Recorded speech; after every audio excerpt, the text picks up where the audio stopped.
CBS News correspondent Lilia Luciano joins us now from Kula. Lilia, what are you hearing about plans to rebuild at this point? Oh, well, that is a long ways away, Wendy, Errol. It's good to hear you both. One thing that I'll tell you, yesterday we got an opportunity to spend some time with some residents here in Kula. They were a group of neighbors who say that they ignored evacuation orders, which of course is something that officials tell people never to do in any situation like this and any catastrophe. But they said that they stayed behind. They started putting out a fire. They say that they were able to save their own block, that if they hadn't stayed there and put about 10 hoses together and worked together, their homes would have been destroyed. And we started talking about, what their concerns were looking into the future. And one thing that some of them talked about and something that other residents have been very vocal about is concerns over gentrification, over permanent displacement of the people here in Lahaina and in the areas that were lost or that were burned. That's something that is because Hawaii and several of the towns in Hawaii have become incredibly expensive for residents. So the people in Lahaina who lost their homes, some have been reporting, and we haven't confirmed this, but on social media, people have been reporting that some realtors, real estate developers might have reached out and tried to buy their homes. That's, of course, something that we'll continue reporting on and we'll try to corroborate. But that's always a concern in catastrophes like these, that somebody might want to come and take advantage of those in a vulnerable situation. There's also concerns that people who've had generational homes, even if they do get some of the insurance money down the road, that might not be enough for the cost of living at this point. So the governor has been saying, we will make sure to rebuild and that the people from Lahaina will not be displaced, will not lose their homes. But many people who cannot afford or can't compete with the mainland new homeowners or secondary homeowners or Airbnb owners in the area are already concerned that this might be the end for them. And I talked to somebody who lost his grandmother, whose grandmother lost her property, rather, at the campfire in Paradise. And he was telling me, look, many of those people didn't go back, and that's a big concern here. The people here might not go back to their homes, and many of them are natives who've lived in historic Lahaina for a very long time. Yeah, Lilia, it's almost unfathomable and frustrating as people still remain missing to know that residents there are fearful of what might happen next. We know you'll be there on the ground getting their stories. We certainly appreciate you joining us. Lilia Luciano, thank you. As the number of deaths from Hawaii's massive wildfires continue to grow, so do the relief efforts. Residents say they're banding together to help each other because the government's response just isn't enough. Our Tony Dokoupil spoke to a professional surfer who took it upon himself to provide local aid to residents in Maui. Good morning to you guys. Here in Maui, the supplies and the aid is pouring in, and the challenge then is getting it out to the people who need it.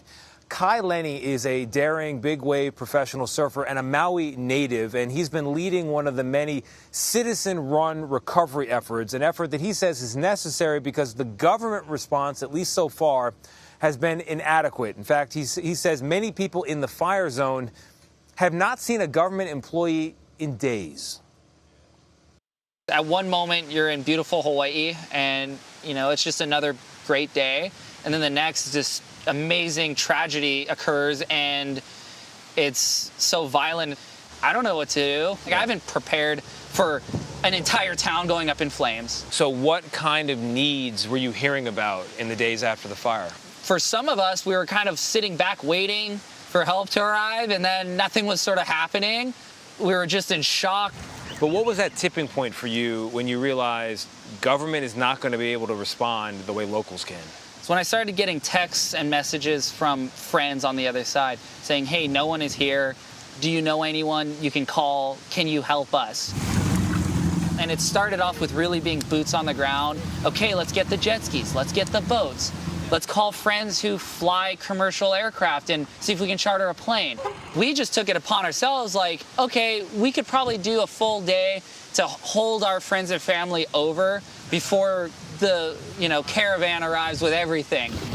And it was just like day after day. Where are they? I haven't seen, one state, one county, one federal official at any one of the donation hubs where people are most suffering. People are sleeping in their cars.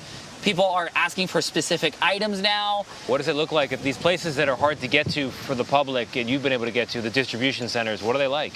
It's pretty remarkable seeing communities come together. I mean, these distribution centers, some of them are very chaotic because they're bringing in supplies from the ocean. There's also some very well organized areas. And you could tell everyone's trying to accomplish the same thing. So the federal government says they're here. FEMA says they're here. Small Business Administration, the National Guard. There's been a response from Maui County, from the governor. It's very hard for anyone sitting where I'm sitting as a journalist to evaluate the response because it's closed to the public in Lahaina. As soon as you go to the west side, all of a sudden you're like, wow, why do I feel like I'm in a third world country right now? You could go to any one of those hubs on the west side of the island and you can ask everyone there. And they'll be like, oh, we haven't seen anyone. No one came to talk to us. No one's come to assist. I wonder if the state, county, they believe we're doing such a good job, they don't need to step in. But a lot of these volunteers have been going all day, all night for 5-6 days now and are exhausted and are waiting for a handoff or at least a break. The Hawaiian people, the locals that have lived here, they just always feel like they're the last to be thought of. And they're like the foundation of it. What's more intimidating, surfing some of the big winter breaks right out here or standing up to your government and asking for a better response? My job with riding giant waves has always been to pass through the veil of fear, understand the unknown on the other side. And so I'm very used to putting myself in some heavy situations that, could potentially kill you with riding big waves. I'm always going to speak the truth and what's right, and I'm going to always go off facts. Now, of course, it's important to note Kai has his truth, but the government at every level has theirs as well. FEMA says 300 people are on the ground. The Red Cross says 250 people are on the ground. The National Guard also has personnel on the ground. We did, of course, reach out to the Maui County government, to the federal government, that would be FEMA, and also to the governor's office, Josh Green, for comment on some of Kai's criticisms and what he's hearing from people here locally, and we have not heard back. Errol, Wendy. Tony Dokoupil, thank you.